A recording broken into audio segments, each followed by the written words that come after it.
Good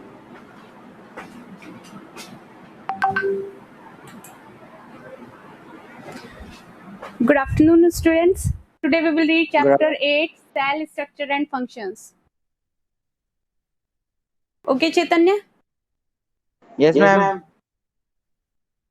Let's revise this chapter again. Okay? So, Okay, ma'am. first we will read about the introduction of the cell. What is a cell? Cell may be compared to bricks and bricks are assembled to make a building. तो अगर हम organs के बारे में पढ़ते हैं कि हमारी बॉडी में जो ऑर्गन्स हैं वो प्रेजेंट होते हैं और वो ऑर्गन्स क्या करते हैं, हमारी डिफरेंट फंक्शन करने में हमारी हेल्प करते हैं. हमारी बॉडी में जो डिफरेंट फंक्शंस होते हैं उनमें हेल्प करते हैं. लेकिन हमने क्या ये सोचा है कि जो ऑर्गन्स होते हैं वो किस तरह से बने हुए हैं. जैसे हम एक बिल्डिंग को देखकर और बता सकते हैं कि ये जो बिल्डिंग है वो बहुत सारी ब्रिक्स से मिलकर बनी है, वैसे ही हमारे जो ऑर्गन्स हैं वो किससे मिलकर बने हैं? सेल से. तो इस तरह से हम बोल सकते हैं कि सेल जो है वो हमारी बॉडी में उसी तरह से वर्क करती है जैसे ब्रिक्स एक बिल्डिंग के अंदर वर्क करती है. जैसे ब्रिक्स से मिलकर पूरी बिल्डिंग खड़ी हो जाती है, उसी तरह से सेल जो है वो हमारे ऑर्गन्स को डेवलप करती है और ऑर्गन मिलकर क्या बनाते हैं, पूरा ऑर्गन सिस्टम बनाते हैं जो कि हमारी बॉडी में डिफरेंट फंक्शंस करते हैं. अब ये जो है डिस्कवरी ऑफ द सेल के बारे में पढ़ेंगे कि सेल की डिस्कवरी किसने की थी. So cell is discovered by Robert Hooke in 1665. He observed slices of cork under a simple magnifying device. उन्होंने जो छाल होती है, पेड़ की छाल होती है, उसको एक मैग्नीफाइंग डिवाइस के नीचे ऑब्जर्व किया और उन्होंने क्या देखा कि कुछ बॉक्सेस बने हुए हैं, कंपार्टमेंट्स बने हुए हैं कॉर्क की जो स्लाइस थी उसके अंदर. तो वो कंपार्टमेंट्स उन्होंने क्या नाम दिया उनको? सेल. ठीक है. तो उन्होंने जो कंपार्टमेंट्स देखे वो किस तरह से दिखाई देते थे? जैसे हनी कॉम्ब, जो मधुमक्खी का जो छत्ता होता है उस तरह से दिखाई दे रहे थे. तो उन्होंने इन सेल्स इन बॉक्सेस को क्या नाम दिया? सेल्स. ठीक है. तो लेकिन जो कॉर्क, जो छाल थी, जो पेड़ की छाल थी, वो क्या थी? वो डेड सेल्स से बनी हुई थी. ठीक है. उसके अंदर कोई भी लिविंग मूवमेंट नहीं था.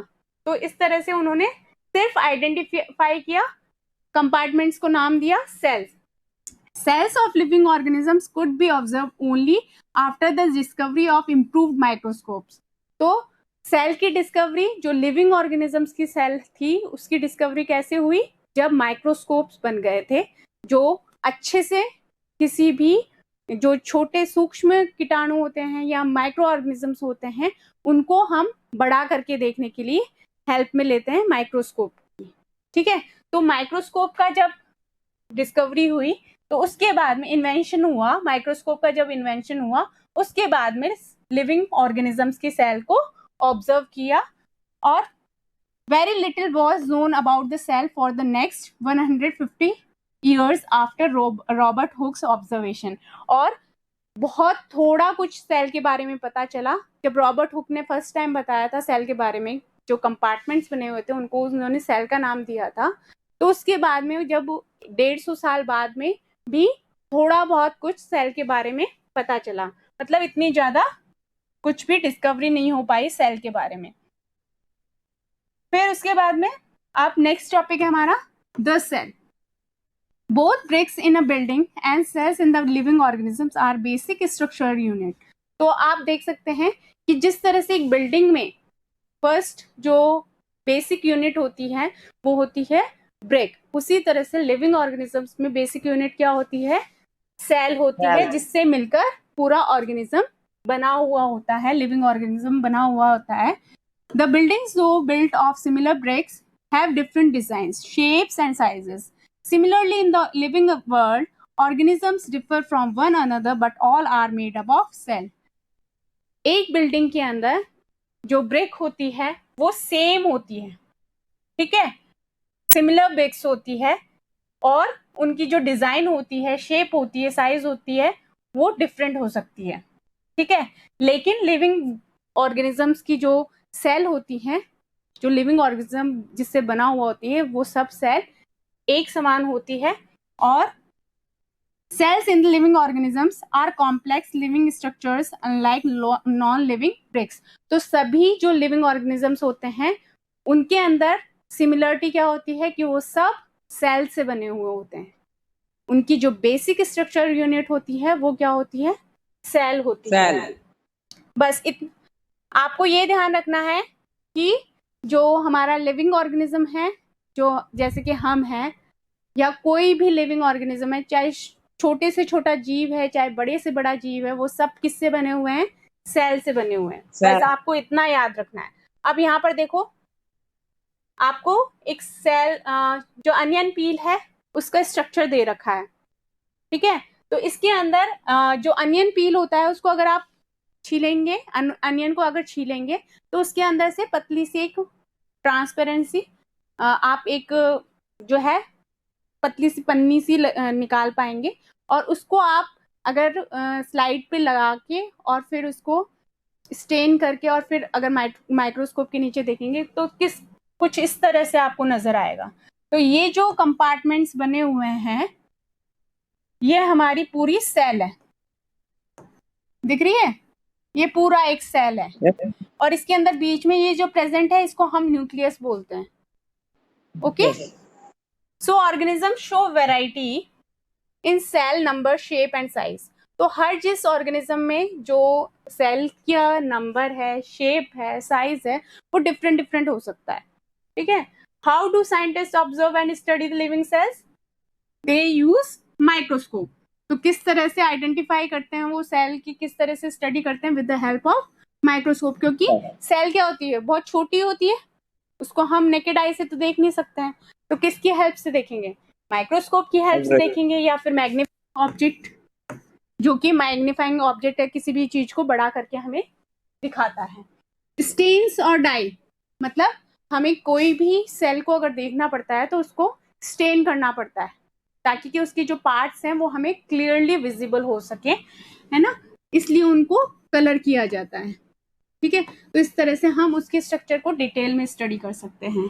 There are millions of living organisms. They are of different shapes, sizes. Their organs also vary in shape and size and number of cells. Let us study about some of them. तो इस तरह से हमारे जो world में different types के organism present हैं, उनकी शेप अलग होती है, साइज होती है, अलग अलग होती है। तो उसी के बेसिस पे उनके सेल का स्ट्रक्चर भी डिपेंड करता है, और वो उसका जो नंबर है वो भी डिफर होगा उनके अंदर, और शेप है, साइज है, वो भी डिफरेंट डिफरेंट होगी उन सेल्स की।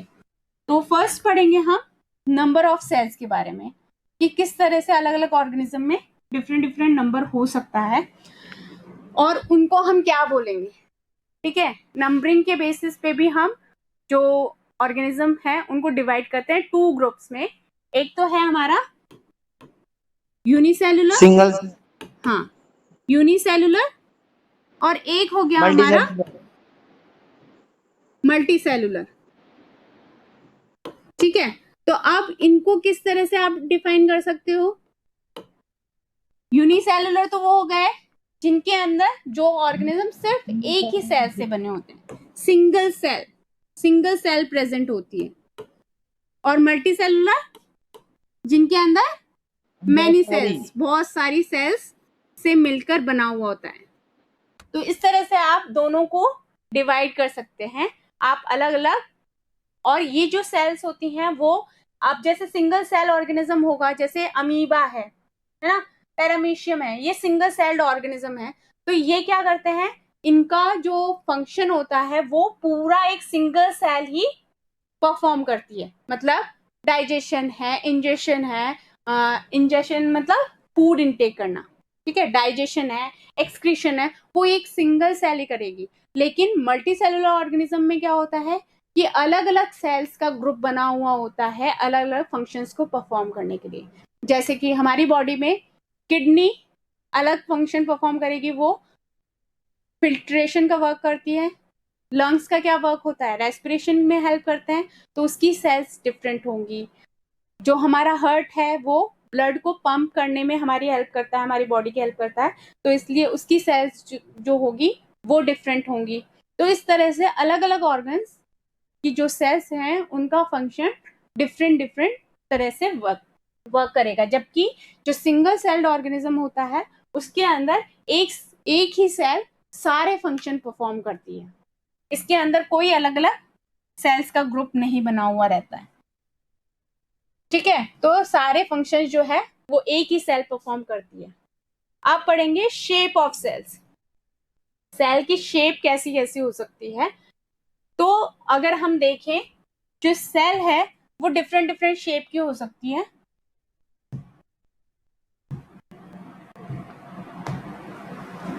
So the shape of amoeba in the figure, you may say that the shape appears irregular. Amoeba की शेप हमने अभी देखी किस तरह से थी, कैसे भी बना सकते हो आप अमीबा की शेप। ठीक है, एक न्यूक्लियस बना दिया, माइटोकॉन्ड्रिया बना दिया, उसके अंदर साइटोप्लाज्म बना दिया, तो ये बन गया हमारा अमीबा का स्ट्रक्चर। ठीक है, लेकिन जो कुछ सेल्स होती हैं वो राउंडेड शेप भी हो सकती है, सिलिंड्रिकल शेप भी हो सकती है, और या फिर स्पिंडल लाइक शेप भी हो सकती है। स्पिंडल लाइक शेप ये हो गई हमारी। ठीक है, ये है हमारी नर्व सेल जो हमारा नर्वस सिस्टम बनाती है। ठीक है, और ये हो गई हमारी blood cells. Okay, so the in fact amoeba has no definite shape unlike other organism. इसकी कोई अमीबा की कोई डेफिनेट शेप नहीं होती, कोई सी भी कैसी भी शेप हो सकती है इसकी। It keeps on changing its shape. Observe the projections of varying length protruding out of its body. तो अब देखो इसके अंदर ये जो शेप्स बाहर निकल रहे हैं, इसकी बॉडी से बाहर निकल रहे हैं, इन शेप्स को हम बोलते हैं सूडोपोडिया। ठीक है, सूडोपोडिया। सूडोपोडिया मतलब सूडो मीन्स होता है फॉल्स और पोडिया मीन्स होता है फुट। फुट मतलब पैर। तो ये फॉल्स फूड की तरह वर्क करते हैं। इसी की हेल्प से ये क्या करते हैं, खाना भी इनटेक करते हैं, फूड भी अंदर लेते हैं। किस तरह से लेते हैं, ये जब इनके पास में कोई फूड, इनको फूड लेना होता है अमीबा को, तो ये जैसे ये हमारा खाना है, ये इसके पास में पूरी इस तरह से शेप बनाएंगे और खाने को पूरा अंदर तक ले जाएंगे और फिर पूरा कवर करके और खाना अंदर चला जाता है। ठीक है, इसको पूरा ऐसे कवर कर लेंगे और फिर ये खाना अंदर चला जाता है। ओके, इनमें कोई टीथ या माउथ अलग से नहीं होता है, ये अपनी सेल की जो वॉल होती है उसी के थ्रू अंदर जाता है इनका खाना। सेल मेम्ब्रेन जो होती है, सेल मेम्ब्रेन हमने पढ़ा कि क्या होती है, सेल के बाहर की जो कवरिंग होती है उसको हम सेल मेम्ब्रेन कहते हैं।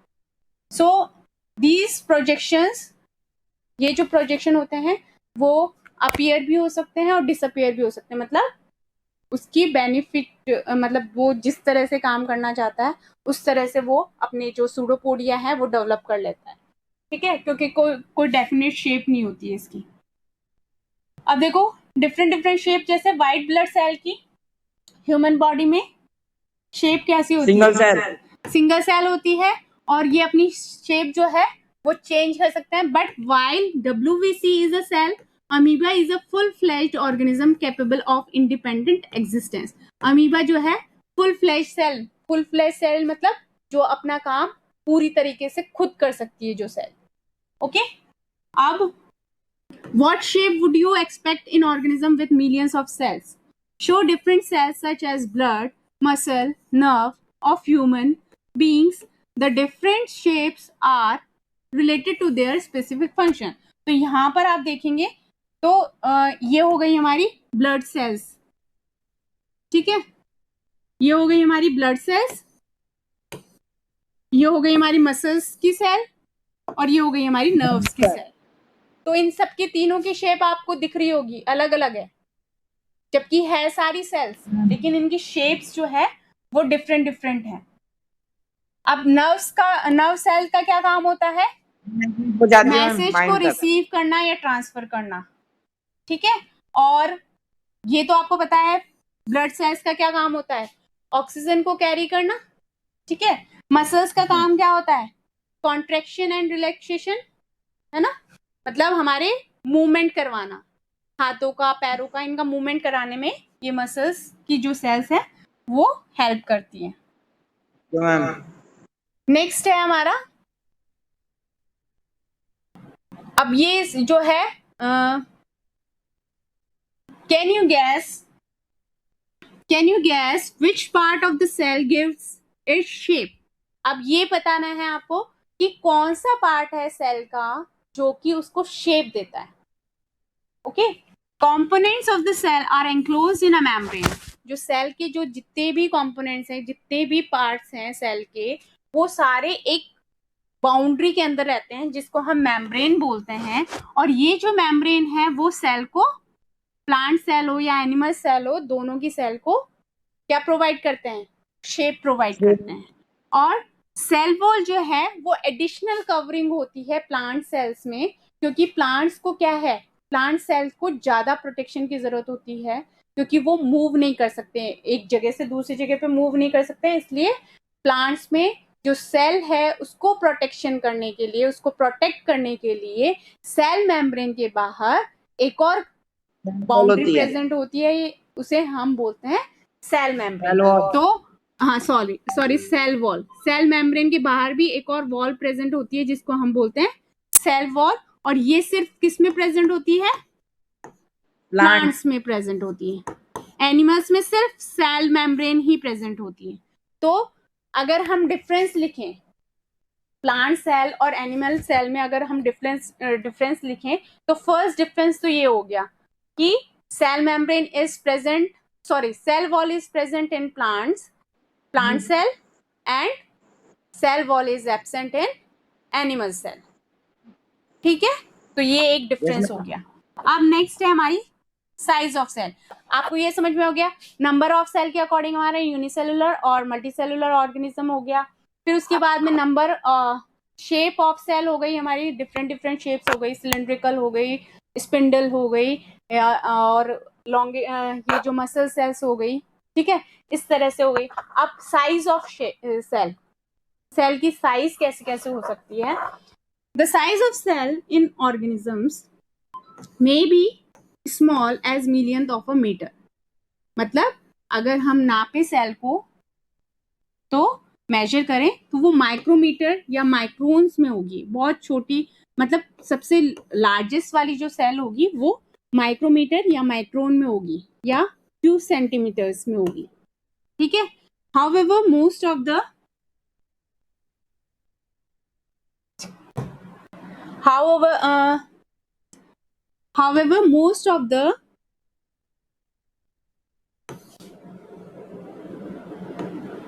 cells are microscopic in size and are not visible to the unaided eye। जबकि हमें पता है कि हम जो मैक्सिमम सेल्स हैं उनको माइक्रोस्कोप के नीचे ही देख सकते हैं, नेकेड आई से नहीं देख सकते हैं। They need to be enlarged or magnified by a microscope. The smallest cell is 1.1 to 0.5 micrometre. तो स्मॉलेस्ट सेल की साइज कितनी होती है, 0.1 to 0.5 से 0.5 माइक्रोमीटर तक हो सकती है। और ये जो है वो हम एनलार्ज करके देख सकते हैं माइक्रोस्कोप के नीचे। और ये जो है ये स्मॉलेस्ट सेल किस में प्रेजेंट होती है, बैक्टीरिया में। The largest cell measuring 170 mm to 130 mm। मतलब सबसे लार्जेस्ट सेल ये होगी, इतनी साइज की हो सकती है, जो कि ऑस्ट्रिच के एग में प्रेजेंट होती है। The elephant be much bigger than those in a rat. The size of the cell is related to its function। तो अगर आप बोलें कि एलिफेंट की साइज बड़ी होती है, रैट की साइज छोटी होती है, तो एलिफेंट की जो सेल्स होंगी वो बड़ी बड़ी होगी, लेकिन ऐसा नहीं है। सेल की जो शेप है वो उसके फंक्शन पे डिपेंड करती है कि वो क्या फंक्शन करती है, उसके अकॉर्डिंग उसकी शेप होगी। वो बड़ी होगी या छोटी होगी, उसका जो फंक्शन होगा उसके अकॉर्डिंग उसके ऊपर डिपेंड होगा, ना कि जो एनिमल का स्ट्रक्चर है उसके ऊपर डिपेंड करती है। एनिमल का स्ट्रक्चर बड़ा भी हो सकता है, छोटा भी हो सकता है, लेकिन सेल का स्ट्रक्चर उसके ऊपर डिपेंड नहीं करेगा। ठीक है, सेल का स्ट्रक्चर किसके ऊपर डिपेंड करेगा, शेप किसके ऊपर डिपेंड करेगी, उसके फंक्शन के ऊपर, कि वो क्या फंक्शन करती है। जैसे नर्व सेल्स का क्या फंक्शन होता है, एलिफेंट और रैट में दोनों में ही नर्व सेल का एक फंक्शन होता है, मैसेज कन्वे करना, तो दोनों में ही उनकी जो शेप होगी वो सेम होगी. They perform the same function that of transferring messages. तो दोनों की शेप सेम होगी, एलिफेंट में भी रैट में भी, क्योंकि दोनों का ही फंक्शन क्या होता है, मैसेज ट्रांसफर करना होता है. अब स्ट्रक्चर, सेल का स्ट्रक्चर और फंक्शन. सेल का स्ट्रक्चर और फंक्शन क्या होता है, किस तरह से वो फंक्शन करती है और क्या क्या उसके अंदर प्रेजेंट होता है.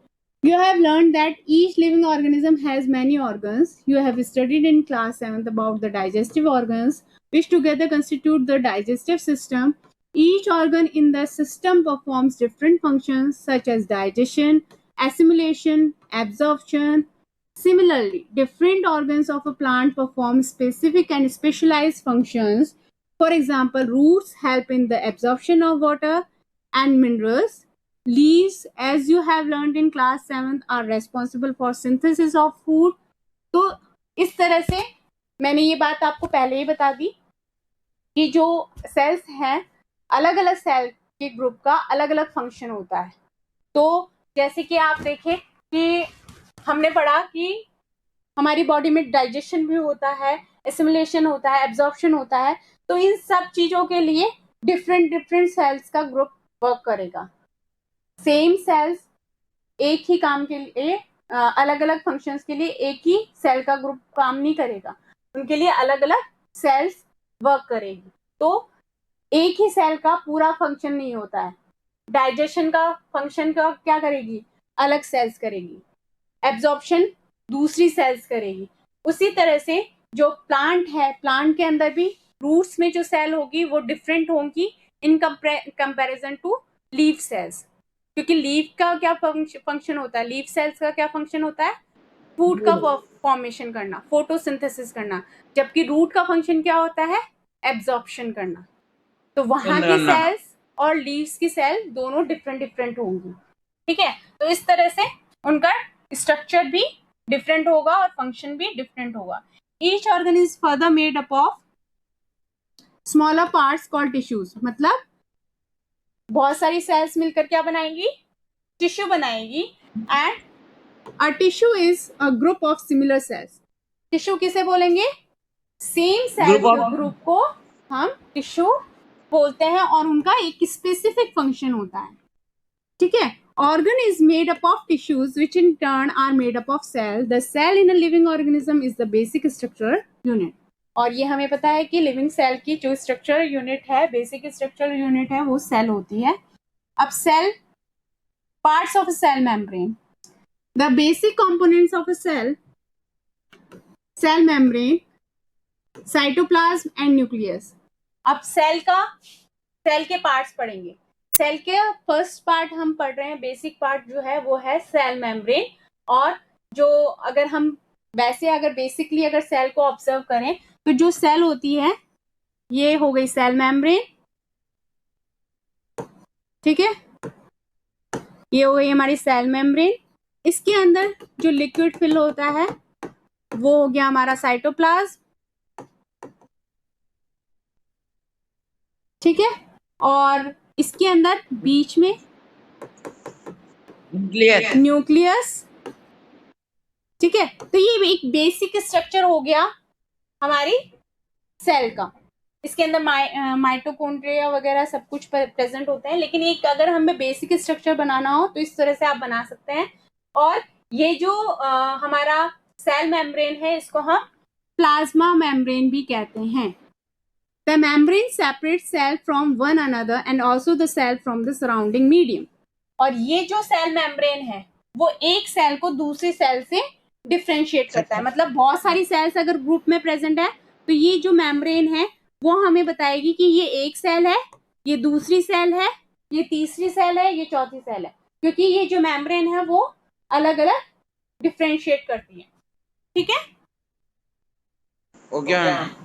और इस तरह से जो सेल मेम्ब्रेन है वही किसी भी कोई भी सब्सटेंस है, कोई भी मटेरियल है, उसको सेल के अंदर आने में भी हेल्प करती है और सेल से बाहर जाने में भी हेल्प कौन करेगी, सेल मेम्ब्रेन करेगी. क्योंकि cell membrane is the outer covering of the cell. Okay. Yes, ma'am.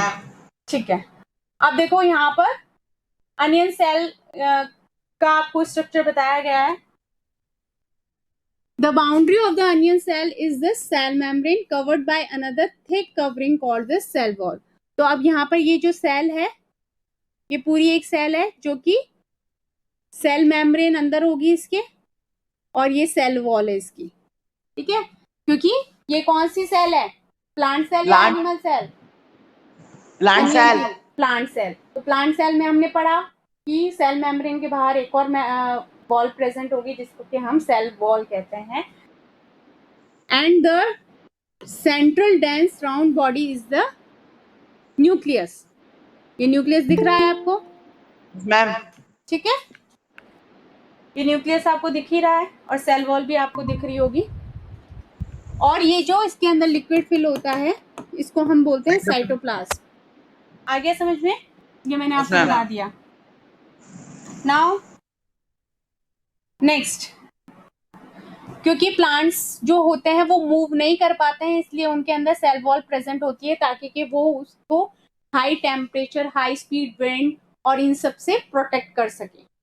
ठीक है, सेल वॉल जो है सेल को प्रोटेक्ट करती है इन सब चीजों से. नाउ नेक्स्ट है सेल मेम्ब्रेन के बाद में है साइटोप्लाज्म. साइटोप्लाज्म क्या होता है? It is a jelly like substance.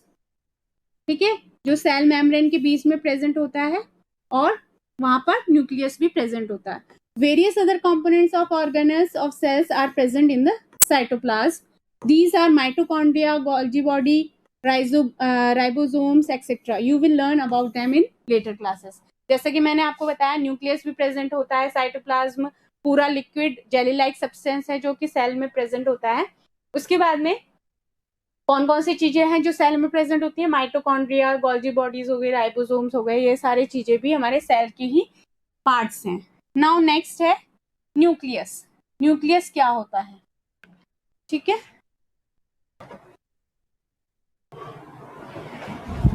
Nucleus it is an important component of the living cell. Nucleus जो है वो बहुत ही इंपॉर्टेंट है सेल के लिए. It is spherical and located in the centre of the cell. और ये कहाँ पे प्रेजेंट होता है? सेल के सेंटर में प्रेजेंट होता है. It can be stained and seen easily with the help of a microscope. इसको स्टेन किया जाता है, मतलब इसको कलर्ड किया जाता है और फिर हम माइक्रोस्कोप के नीचे इसको इजीली देख सकते हैं. Nucleus is separated from the cytoplasm by a membrane called the nuclear membrane. मतलब अगर सेल इस तरह से सेल है और यहाँ पर बीच में न्यूक्लियस प्रेजेंट है तो ये जो बाहर वाली जो आउटर कवरिंग होती है जो साइटोप्लाज्म से न्यूक्लियस को अलग करती है, इसको हम बोलते हैं न्यूक्लियस मेम्ब्रेन. ठीक है, न्यूक्लियर मेम्ब्रेन. जिस तरह से सेल एक सेल को दूसरे सेल से कौन डिफरेंशिएट कर रहा था?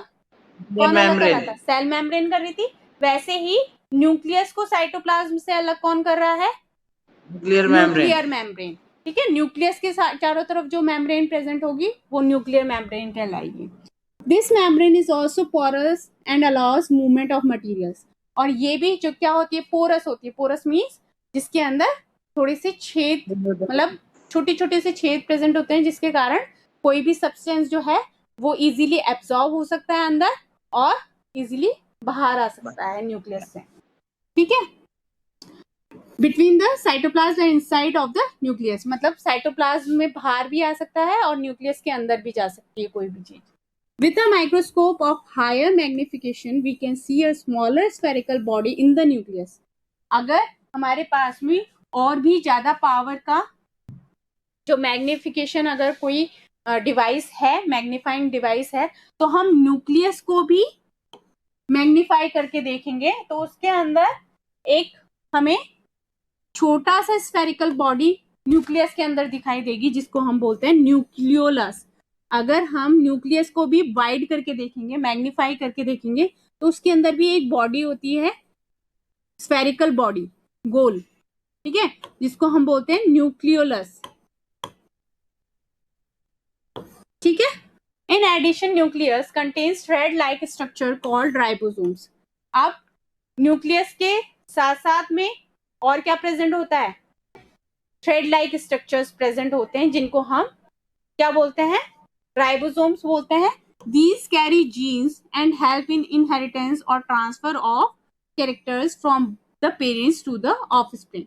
और ये जो राइबोसोम्स हैं वो क्या कैरी करते हैं, जीन्स कैरी करते हैं, जो कि पेरेंट्स से बच्चों के अंदर जो कैरेक्टर्स जाते हैं, मतलब सिमिलरिटीज जो जाती हैं, पेरेंट्स जैसे दिखना या पेरेंट्स जैसे हैबिट होना, ये सारे जो कैरेक्टर्स जो ट्रांसफर होते हैं वो इन राइबोसोम्स की वजह से होते हैं, क्योंकि राइबोसोम्स में ही जीन्स प्रेजेंट होती है.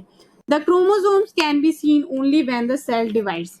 और ये जो क्रोमोसोम्स हैं ये हम तभी देख सकते हैं जब सेल डिवाइड करती है, मतलब सेल 1 से 2 में डिवाइड होती है, ठीक है, तभी हम क्रोमोसोम्स को देख सकते हैं, अदरवाइज नहीं देख पाएंगे. अब देखो यहाँ पर जीन्स क्या होते हैं. Gene is a unit of inheritance in living organisms. मतलब जीन्स जो है वो किसी भी ऑर्गेनिज्म में इनहेरिटेंस के कारण होते हैं कि किस तरह से कैरेक्टर्स जो हैं वो पेरेंट्स से उनके बच्चों में जाते हैं. In controls the transfer of hereditary characteristics from parents to offspring. This means that your parents pass some of their characteristics on to you. इसका मतलब ये है कि आपके जो पेरेंट्स के जो भी कैरेक्टर्स होंगे वो कुछ कुछ आपके अंदर भी होंगे. मतलब पेरेंट्स से के जो कैरेक्टर्स हैं वो बच्चों में भी पास ऑन होते हैं with the help of genes. जैसे कि if your father has brown eyes you may also have brown eyes. अगर आपकी फादर की ब्राउन आईज है तो आपकी भी ब्राउन आईज हो सकती हैं. या आपकी मदर के कर्ली हेयर्स हैं तो आपके भी कर्ली हेयर्स हो सकते हैं. या आपकी मदर का कलर फेयर है तो आप भी फेयर हो सकते हैं, या आपके फादर का डार्क कलर है तो आप डार्क हो सकते हैं. तो इस तरह से बहुत सारी जो कैरेक्टरिस्टिक्स हैं वो डिपेंड करते हैं जीन्स के ऊपर. Inheritance of genes characters, hereditary characters इन्हें कहते हैं हम. Nucleus in addition to its role in inheritance acts as control centre of the activities of the cell. और ये जो न्यूक्लियस होता है, जैसे कि बहुत सारी जो सेल में एक्टिविटीज होती हैं उनको भी कंट्रोल करने का काम न्यूक्लियस करता है. The entire content of a living cell is known as protoplasm. और ये जो लिविंग सेल है, लिविंग सेल में जितने भी सारी चीजें प्रेजेंट हैं वो सारी हमारी क्या कहलाती है, प्रोटोप्लाज्म कहलाती है. It includes the cytoplasm and the nucleus. और प्रोटोप्लाज्म के अंदर कौन कौन सी चीजें आएगी, साइटोप्लाज्म और न्यूक्लियस दोनों. Protoplasm is called the living substance of the cell. इसलिए प्रोटोप्लाज्म को क्या कहा जाता है, सेल का लिविंग सब्सटेंस कहा जाता है.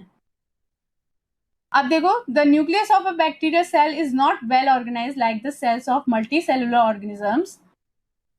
There is no nuclear membrane. जो बैक्टीरिया होते हैं उसका जो न्यूक्लियस है वो अच्छे से ऑर्गेनाइज नहीं होता है, वेल ऑर्गेनाइज नहीं होता है, जैसे कि मल्टीसेलुलर ऑर्गेनिजम्स में होता है. और वहां पर न्यूक्लियर मेम्ब्रेन भी नहीं प्रेजेंट होती है. बैक्टीरियाज में जो न्यूक्लियर मेम्ब्रेन होती है वो प्रेजेंट नहीं होती है. The cells having nuclear material without nuclear membrane are termed as prokaryotic cells. और जिस भी सेल के अंदर, न्यूक्लियस के अंदर न्यूक्लियर मेम्ब्रेन प्रेजेंट नहीं होती है उस सेल को हम प्रोकैरियोटिक सेल्स कहते हैं. और जिनके अंदर और जिन ऑर्गेनिजम्स के अंदर ये जो इस तरह की प्रोकैरियोटिक सेल्स प्रेजेंट होती हैं उनको हम बोलते हैं प्रोकैरियोट्स या प्रिमिटिव न्यूक्लियस. ठीक है, प्रोकैरियोट का मतलब हो गया, प्रो का मतलब हो गया प्रिमिटिव, कैरियोट का मतलब हो गया न्यूक्लियस. तो जो बैक्टीरिया है, कुछ बैक्टीरिया जो ऐसे हैं जिनके अंदर न्यूक्लियस की चारों तरफ न्यूक्लियर मेम्ब्रेन प्रेजेंट नहीं होती है तो उनको हम प्रोकैरियोटिक कहते हैं उन सेल्स को. और जो ऐसी सेल्स जिस ऑर्गेनिज्म में प्रेजेंट होती है उनको हम बोलते हैं prokaryotes.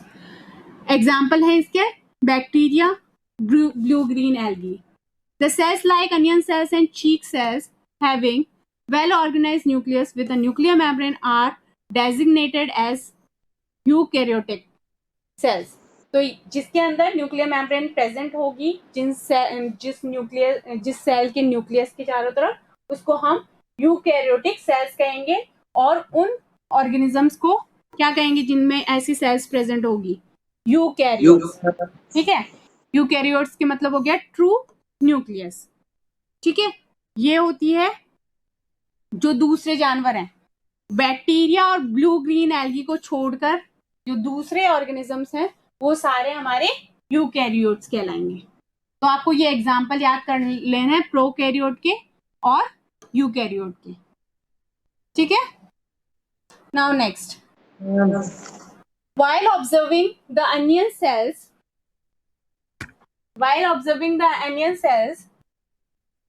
under the microscope, did you notice any blank looking structure in the cytoplasm? जब हम अनियन सेल को माइक्रोस्कोप के नीचे देख रहे हैं तो एक ब्लैंक सा स्ट्रक्चर नजर आएगा जिसको हम बोलेंगे vacuole. It could be single and big as in an onion cell.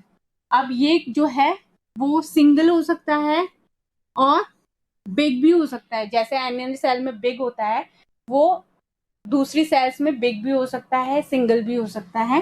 Cheek cells have smaller vacuoles. Cheek cell में कैसे होते हैं वैक्यूल्स? स्मॉल होते हैं।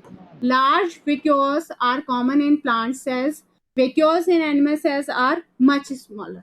एनिमल सेल में वैक्यूल्स जो होते हैं वो बहुत छोटे होते हैं। तो एक ब्लैंक स्पेस जो कि सेल के अंदर प्रेजेंट होती है उसको हम वैक्यूल कहते हैं। और ये अलग अलग सेल्स में डिफरेंट हो सकती है, छोटी भी हो सकते हैं वैक्यूल्स और बड़े भी हो सकते हैं। You might have noticed several small colored bodies in the cytoplasm of the cell of Tradescantia leaf. They are scattered in the cytoplasm of the leaf cells. These are called plastids. अब आप देखोगे cytoplasm में छोटे छोटे से structures आपको पाए जाएंगे जिनको हम बोलते हैं plastids. They are of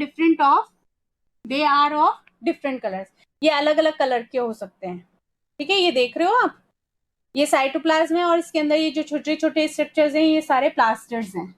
Some of them contain green pigment called chlorophyll and green colored plastids are called chloroplast.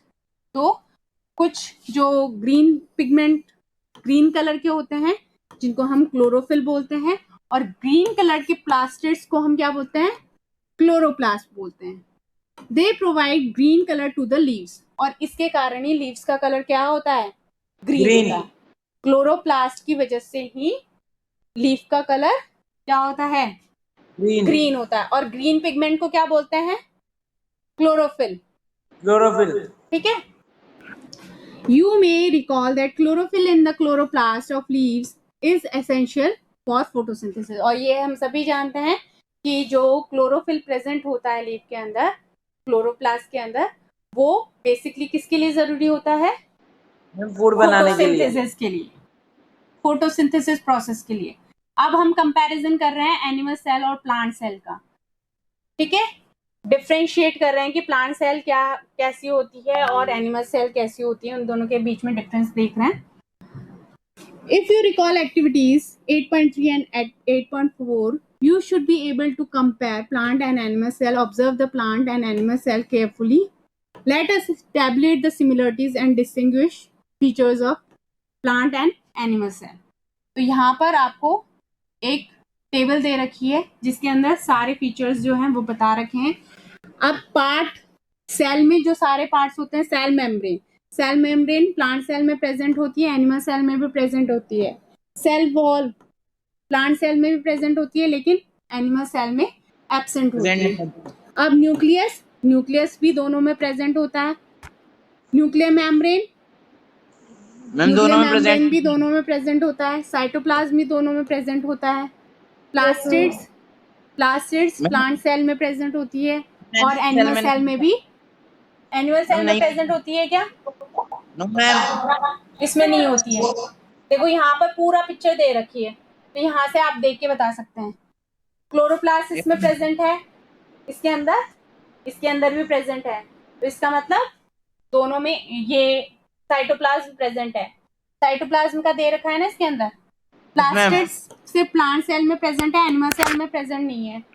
Vacuole दोनों में प्रेजेंट होते हैं। ठीक है। Yes, ma'am. अब नेक्स्ट आपको ये जो बेसिक जो हमारे फैक्ट्स जो रिमेम्बर करने वाली बातें हैं, हमें वापस से रिकॉल कराने के लिए जो भी चैप्टर में हमने रीड किया है, ये सारा कुछ समरी हमें वापस से रीड करनी है आपको, और ये जो कीवर्ड्स हैं ये लर्न करने हैं।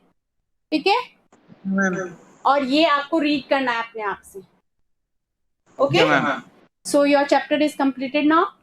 Read it again from your book. Ma'am.